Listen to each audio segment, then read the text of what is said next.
మిత్రులారా, కొండ మురళి పనైపోయిందని, కొండా సురేఖ ఒక ఆడిదే కదా అని ఆమె శాఖకు సంబంధం లేని ఒక మంత్రి ఆమె శాఖలో ఏలుపెడుతుంది. కేసీఆర్ పేరు మీద బీఆర్ఎస్ పార్టీ మీద గెలిచి కాంగ్రెస్ పార్టీలో జాయిన్ అయి ఇప్పుడు ఏ పార్టీలో ఉన్నాడో చెప్పుకోలేని అదములు కూడా ఈమె శాఖలో సమీక్ష నిర్వహిస్తూ ఈమె శాఖలో ఈమె పనిచేయాల్సినటువంటి ఫైళ్లను ముఖ్యమంత్రి టేబుల్ మీద పెట్టుకొని నాడు వైఎస్ఆర్ కోసం నిలబడ్డదని చంద్రబాబు నాయుడు తిట్టిందని మనసులో పెట్టుకొని ఆమెను అవమానిస్తుంటే చూస్తూ మౌనంగా కూసునే నెత్తురైన కొండా మురళి. మళ్ళీ చెప్తున్న మిత్రులారా, కొండా మురళి ఒక ఆడబిడ్డనే కన్నాడేమో కానీ ఆమె ఆడపులికేం తక్కువ కాదు.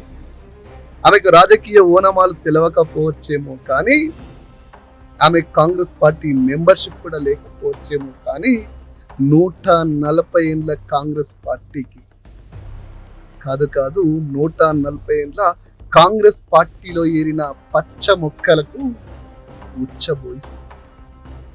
మొక్కలో దాక్కున్న ఎలుకలు వచ్చి ప్రెస్ మీట్ పెట్టినట్టు 3 ఏళ్లలో ఎప్పుడు కూడా రేవంత్ రెడ్డి కోసం ప్రెస్ మీట్ పెట్టిన వాళ్ళందరూ వచ్చి ప్రెస్ మీట్ పెట్టిర్రు అంటే గది గదా కొండా మురళి నెత్తురుకున్న సత్తువ, గది గదా రేవంత్ రెడ్డి చేసిన అక్రమాలను కప్పిపుచ్చుకోవడానికి పెట్టిన ప్రెస్ మీట్. తెలంగాణ సమాజానికి తెలియదు. ఇలా మాట్లాడిన వాళ్ళు వేముల వీరేశం కూడా మాట్లాడొచ్చారు. నల్గొండ నడి రోడ్డుల పిల్లల వాళ్ళకు కొట్టాలని చెప్పింది రేవంత్ రెడ్డి, మర్చిపోయినట్టు. వెంకటరెడ్డి కూడా వీరేశం గురించి ఏం తక్కువ మాట్లాడారు. వీరేశం ఒక కాంగ్రెస్ పార్టీ నాయకుని సావుకు కారణమైందని మాట్లాడిన రోజులు మర్చిపోయినట్టు. కాంగ్రెస్ పార్టీ హావాలో గెలిచినటువంటి షాద్నగర్ నుంచి వచ్చినోడు కూడా మాట్లాడారు. ఎవరెవరో మాట్లాడుతున్నారు. వాస్తవంగా ఒరిజినల్ కాంగ్రెస్ వాళ్ళు ఎవరు మాట్లాడారు? రాష్ట్రం మొత్తం గమనిస్తుంది. ఇలా పచ్చ పార్టీ పిచ్చి మొక్కలు పిచ్చి కుక్క లెక్క ఊరుతున్నాయని ఇలా ప్రతి Congress party original Congress party మాట్లాడుతుంటారు.